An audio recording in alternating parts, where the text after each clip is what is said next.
Hello guys, welcome back to Himant senpai. আজ আমরা দেখব ওয়ান পিসের এপিসোড 47 থেকে এপিসোড 48 পর্যন্ত। Let's begin.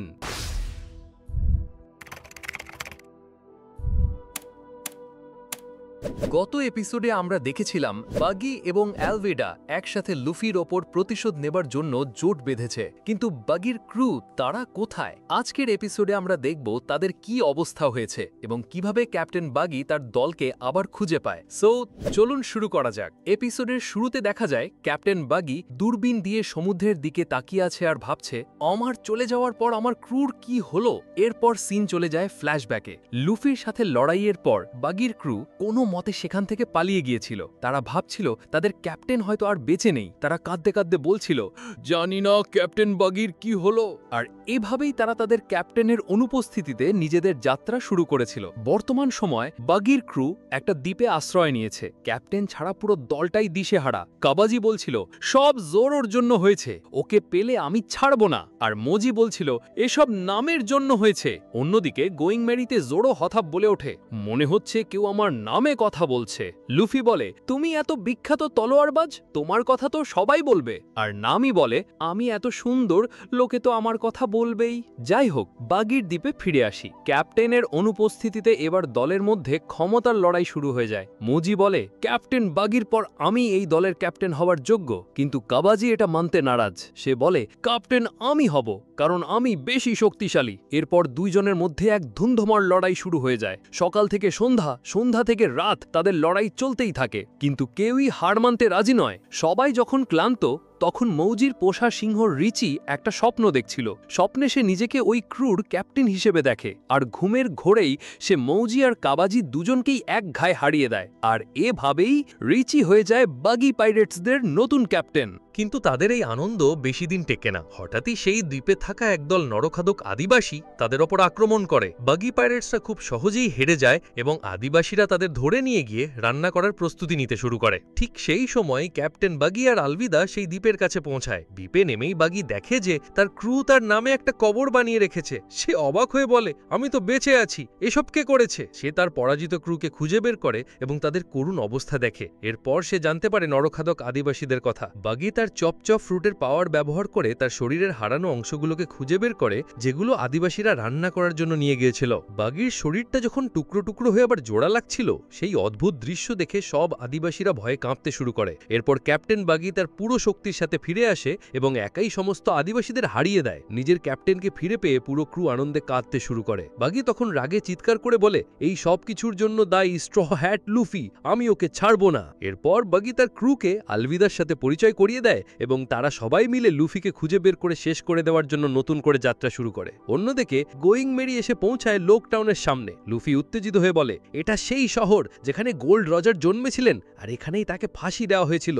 আমার জন্য এটা একটা স্বপ্নের মতো যে আমি এই শহরটা নিজের চোখে দেখতে পাচ্ছি। নামি বলে, এখান থেকেই সবকিছুর শুরু হয়েছিল, আর আমাদেরও গ্র্যান্ড লাইনের যাত্রা এখান থেকেই শুরু করতে হবে। আর এভাবেই গোয়িং মেরি এগিয়ে চলে লোক টাউনের দিকে। ক্যাপ্টেন বাগি কি লুফিকে লোক টাউনে খুঁজে পাবে? লুফির সাথে কি তার দেখা হবে? এই সব প্রশ্নের উত্তর আমরা পাবো পরের এপিসোডে। এর পরের এপিসোডের শুরুতে দেখা যায় লুফি আর তার ক্রু লোক টাউনে এসে পৌঁছেছে। নামি বলছিল, গ্র্যান্ড লাইনে যাওয়ার আগে প্রায় সব জলদস্যুরাই এখানে একবারের জন্য আসে। এখানে নিশ্চয়ই অনেক ইন্টারেস্টিং লোকের সাথে দেখা হবে। উসব তার কেনাকাটা লিস্ট বানাচ্ছিল। সানজির রান্নার জিনিস কেনার আগে শহরের সুন্দরীদের দেখার প্ল্যান করছিল। আর জোরও ভাবছিল কিভাবে একটা নতুন তলোয়ার কেনা যায়। কিন্তু তাদের সবার প্ল্যান ভেস্তে দিয়ে লুফি শহরের দিকে দৌড়াতে শুরু করে আর চিৎকার করে বলে, আমাকে দেখতে হবে গোল্ড রজারকে কোথায় সাজা দেওয়া হয়েছিল। এরপর আমরা দেখি স্ট্র হ্যাট ক্রুয়ের সদস্যরা নিজেদের মতো করে শহরটা এক্সপ্লোর করছে। নামি দামি দামি দোকানে গিয়ে শুধু পোশাক ট্রাই করে দেখছে, কিন্তু কিনছে না। সানজি নতুন নতুন খাবারের সন্ধানে আছে, আর উসব একটা দোকানে গিয়ে দোকানদারের পাতা ফাঁদে প্রায় পড়েই যাচ্ছিল যে তাকে গোল্ড রজারের প্রিয় বন্দুক বলে একটা নকল জিনিস গছিয়ে দেওয়ার চেষ্টা করছিল। অন্যদিকে লোক টাউনের নেভি বেসে এন্ট্রি হয় ক্যাপ্টেন স্মোকারের। হেডকোয়ার্টার থেকে খবর আসে যে 30 মিলিয়ন বেরিজের বাউন্টিওয়ালা এক ভয়ঙ্কর জলদস্যু এই শহরেই আছে। স্মোকার, যে তার জাস্টিসের জন্য পরিচিত, সে শান্তভাবে বলে, ঠিক আছে, আমি দেখে নিচ্ছি। রাস্তায় আসার সময় একটা ছোট্ট মেয়ের আইসক্রিম মিস্টেক করে স্মোকারের প্যান্টে লেগে যায়। মেয়েটা ভয়ে কাঁদতে শুরু করলে স্মোকার রেগে যাওয়ার বদলে উল্টে নিজের পকেট থেকে টাকা বের করে মেয়েটাকে দেয় আর বলে, সরি, আমারই ভুল ছিল। এই ছোট্ট ঘটনাটাই বুঝিয়ে দেয় যে স্মোকার সাধারণ নেভি অফিসারদের মতো নয়। কিছুক্ষণ পরেই স্মোকার একদল জলদস্যুকে ধরে ফেলে, যারা শহরে লুটপাট করছিল। সবাই ভাবে এরাই হয়তো সেই 30 মিলিয়নের দল, কিন্তু স্মোকার বলে না, ও এত দুর্বল হতে পারেন। ঠিক তখনই তার সাথে দেখা হয় লুফির। লুফি তাকে জিজ্ঞেস করে, আপনি কি বলতে পারেন এখানে সাজার মঞ্চটা কোথায়? স্মোকার অবাক হয়ে ভাবে এই ছেলেটা একজন নেভি ক্যাপ্টেনকে দেখেও একটুও ভয় পাচ্ছে না। সে তাকে ইশারায় রাস্তা দেখিয়ে দেয়। এরপর সিন আসে জোরোর কাছে। সে একটা তলোয়ারের দোকানে গিয়ে টাকার অভাবে তলোয়ার কিনতে পারছিল না। হঠাৎ সে দেখে দুজন লোক একটা চশমা পরা মেয়েকে বিরক্ত করছে। জোরো তাকে বাঁচাতে যাওয়ার আগেই মেয়েটি একাই তার তলোয়ার দিয়ে তার লোক দুটোকে হারিয়ে দেয়। কিন্তু এরপরই পা পিছলে পড়ে গিয়ে তার চশমাটা ভেঙে যায়। জোরো যখন তার ভাঙা চশমাটা তুলে তাকে দিতে যায়, সে চমকে ওঠে, কারণ মেয়েটির মুখটা হুবহু তার ছোটবেলার বন্ধু কুইনার মতো দেখতে ছিল। মেয়েটি রেগে গিয়ে জোরোর কাছে চশমার টাকা চায়, আর জোরো বেচারা ভয় পেয়ে যায়। অন্যদিকে লুফি ঘুরতে ঘুরতে একটা বারের সামনে এসে পৌঁছায়, যার নাম গোল্ড রজার। সে ভেতরে ঢুকে দেখে একজন বয়স্ক লোক ছাড়া আর কেউ নেই। লুফি তাকে সাজার মঞ্চের কথা জিজ্ঞেস করলে সেই বয়স্ক লোকটা তাকে গোল্ড রজারের গল্প শোনাতে শুরু করে। সে বলে, গোল্ড রজার প্রায়ই এই বারে আসত। ওর মতো মানুষ আমি জীবনে দেখিনি। ওই একমাত্র মানুষ ছিল যে গ্র্যান্ড লাইনের ভয়ঙ্কর সমুদ্রে যেতে ভয় পেত না। যখন লুফি তাকে বলে, আমিও গ্র্যান্ড লাইনে যাচ্ছি, কারণ আমিই পরবর্তী পাইরেট কিং হব আর ওয়ান পিস খুঁজে বের করব, তখন সেই বয়স্ক লোকটা লুফির মধ্যে গোল্ড রজারের ছায়া দেখতে পায়। ঠিক তখনই বারে এন্ট্রি হয় ক্যাপ্টেন স্মোকারের। সে এসে সেই রামটা অর্ডার করে যেটা গোল্ড রজার খেতেন। স্মোকার তখন বলতে শুরু করে, আজকের দিনেই গোল্ড রজারকে সাজা দেওয়া হয়েছিল। সেই মুহূর্তটা আমি ভুলতে পারি না,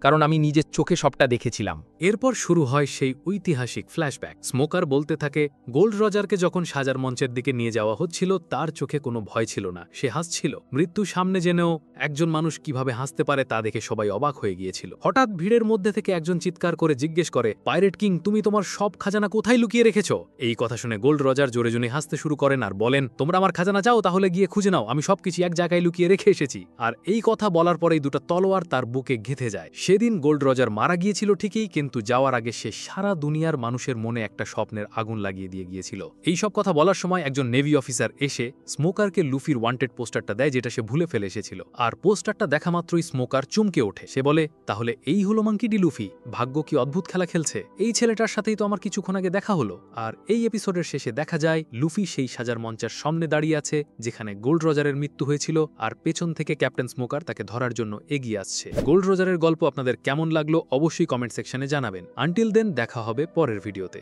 ততক্ষণ stay safe and stay tuned. আর হ্যাঁ, সাবস্ক্রাইব করতে ভুলবেন না। টাটা।